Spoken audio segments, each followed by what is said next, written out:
La ponctuation en français. Lorsque nous parlons, notre voix monte, descend, observe des temps de pause, des arrêts, etc. Toutes ces variations permettent de comprendre le message du locuteur. À l'écrit, ces variations sont remplacées par la ponctuation. Cette dernière nous indique ainsi la nature de la phrase. Par exemple, « ça va » peut devenir une question « ça va ?» Une affirmation en réponse à cette question « ça va ?» ou encore une exclamation pour exprimer son exaspération « ça va ?» La ponctuation est indispensable à la compréhension et permet parfois de sauver des vies. On va manger grand-mère. On va manger grand-mère. La langue française compte traditionnellement 11 signes de ponctuation. La virgule, le point-virgule, le point d'interrogation, le point d'exclamation, le ou les deux points, les points de suspension, les parenthèses, les crochets, les guillemets, différents des guillemets anglais ou chinois, et le tiret. On retrouve la plupart de ces signes en anglais, mais attention, comme nous allons le voir, ils ne suivent pas toujours les mêmes règles typographiques. La virgule.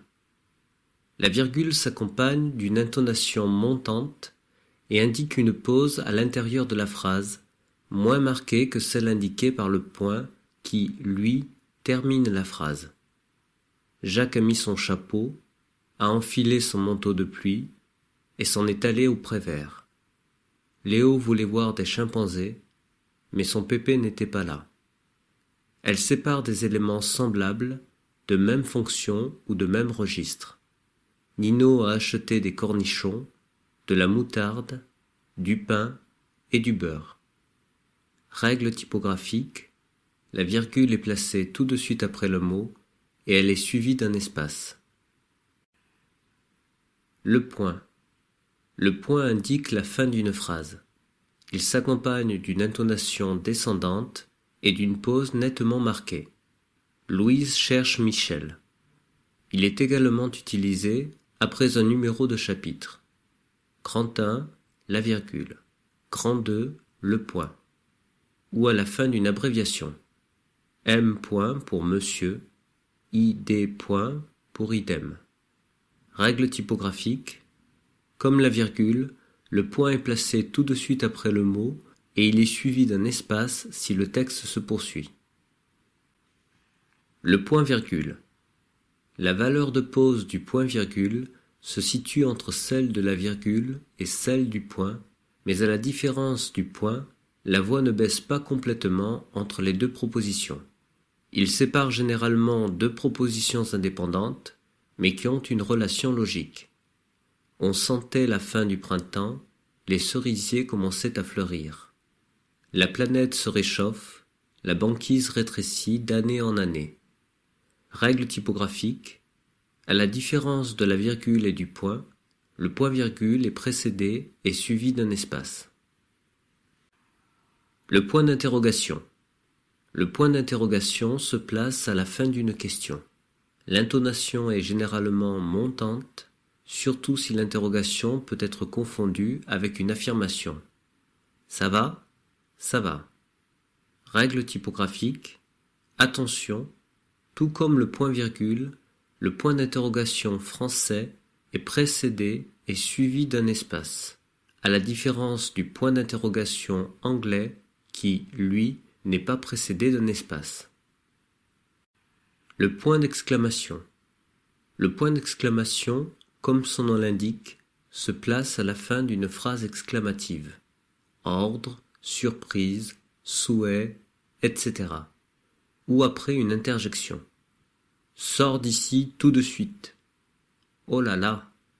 Règle typographique.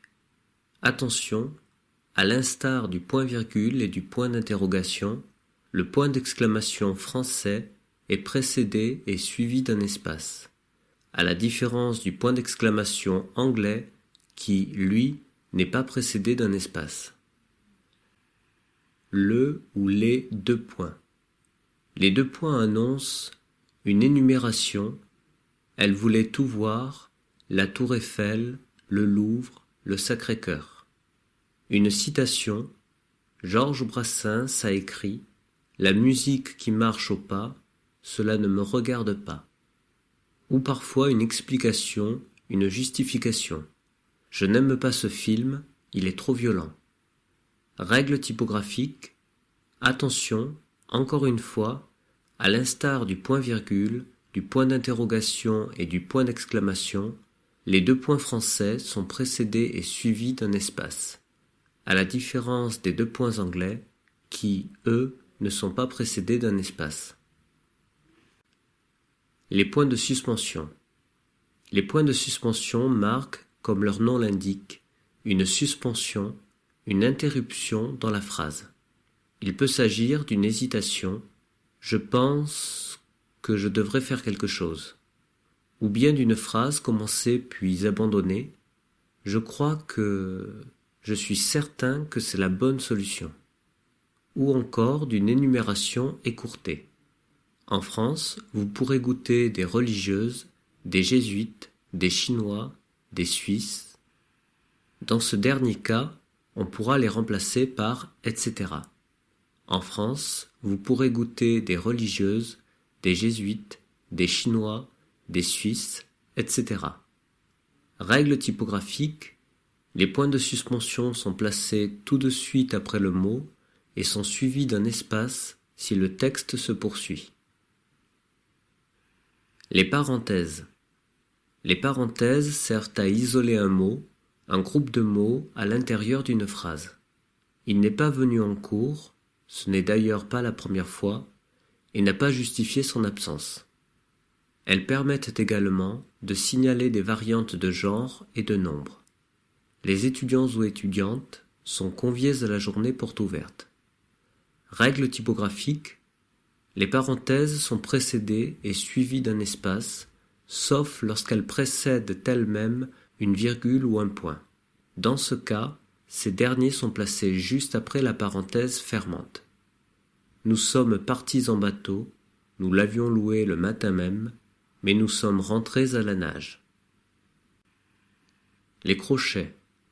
Les crochets indiquent une modification du texte, généralement une citation, par leur auteur. Ils peuvent indiquer qu'un mot a été remplacé ou ajouté. Je n'ai pas vu ma famille depuis longtemps. Il dit qu'il n'a pas vu sa famille depuis longtemps. Il signale parfois que l'on a raccourci une citation. Il faut cultiver notre jardin. Voltaire, Candide ou l'optimisme.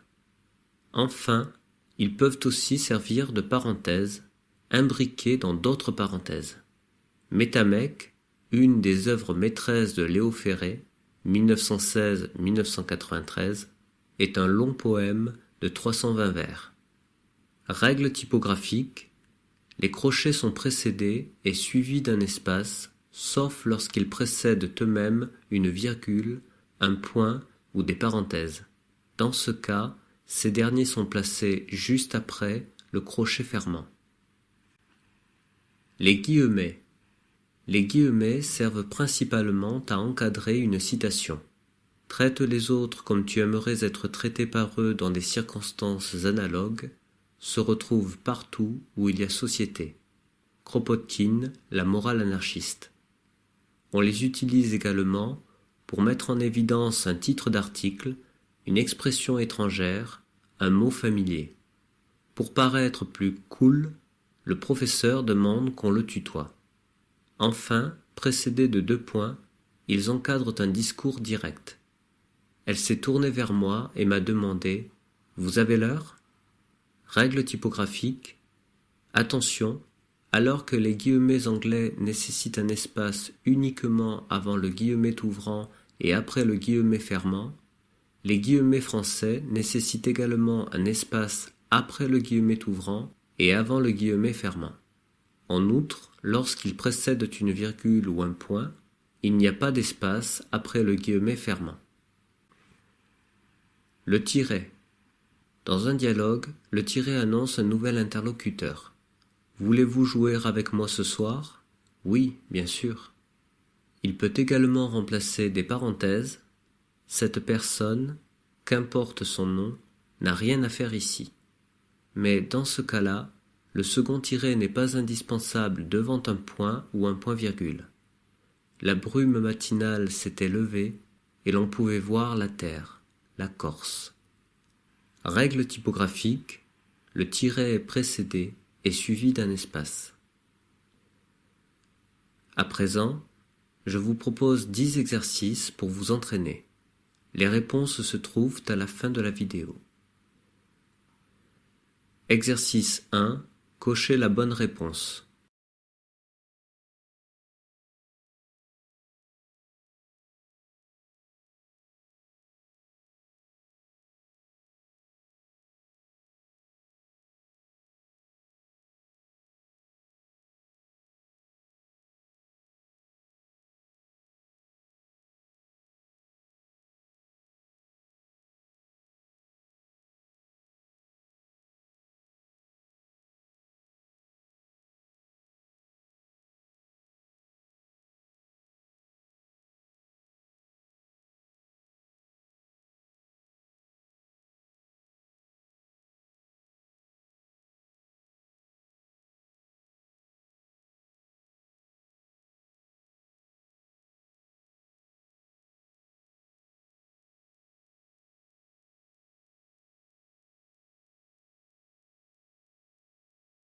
Exercice 2. Dans chacune des phrases suivantes, une virgule est en trop. Supprimez-la.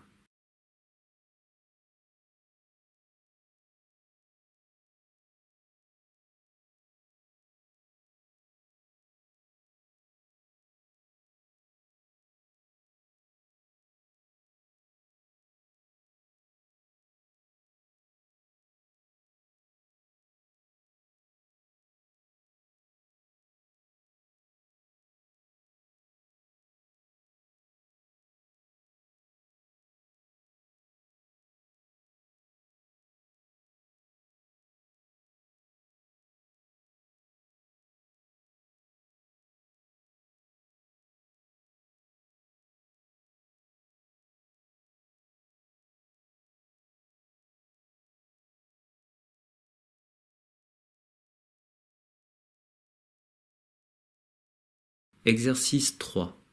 Ajoutez une virgule dans chaque phrase.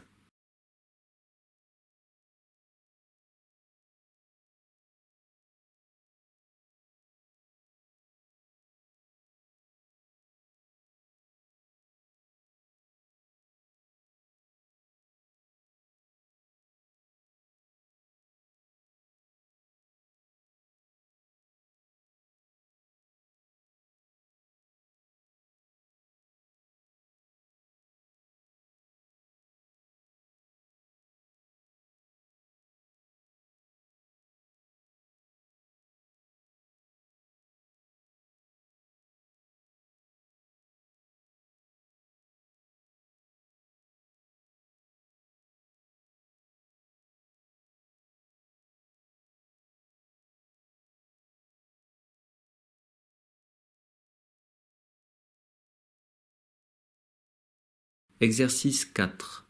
Ajoutez un point-virgule dans chaque phrase.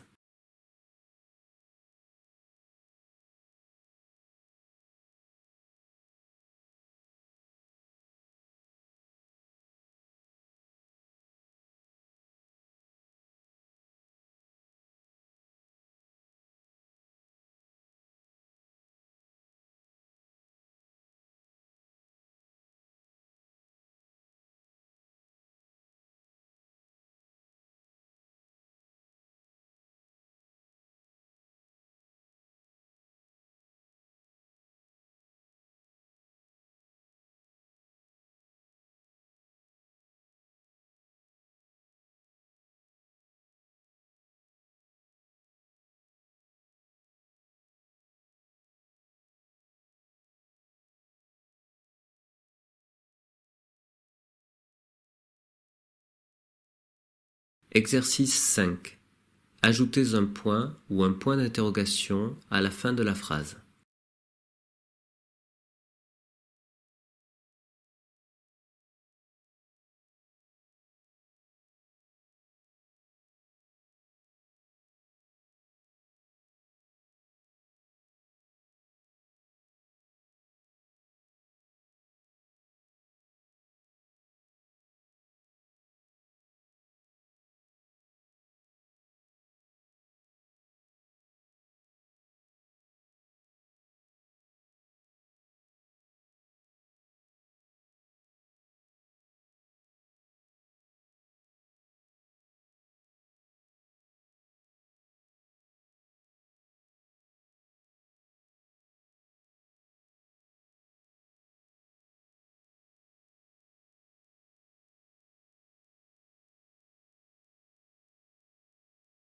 Exercice 6. Ajoutez un point d'interrogation ou un point d'exclamation à la fin de la phrase.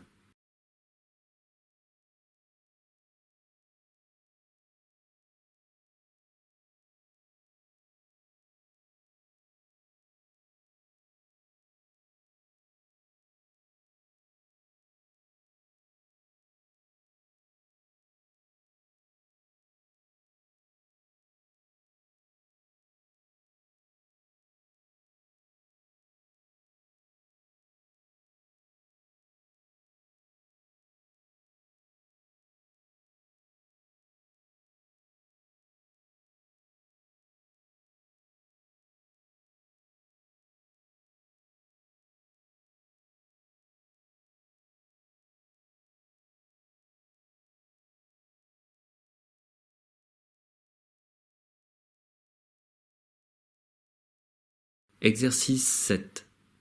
Ajoutez un point d'interrogation ou un point d'exclamation à la fin de la phrase.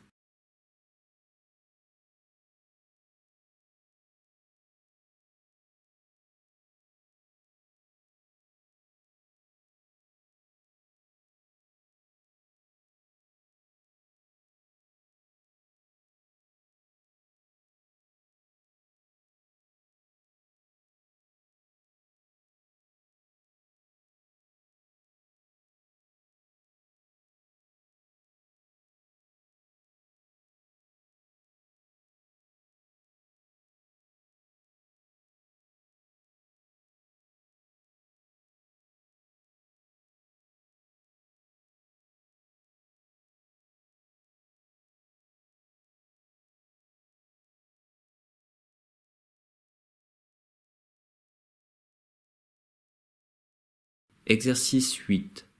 Ajoutez des guillemets dans chaque phrase.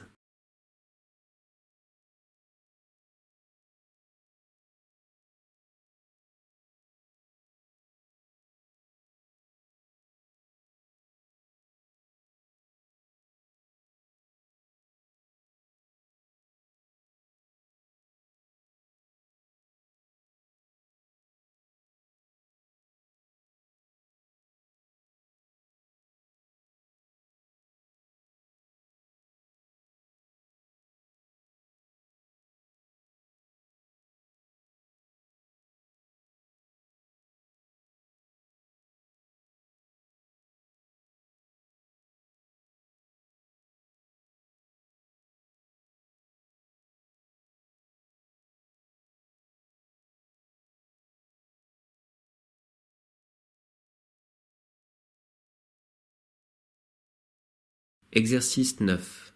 Ajoutez les points, les virgules et les majuscules dans ce texte.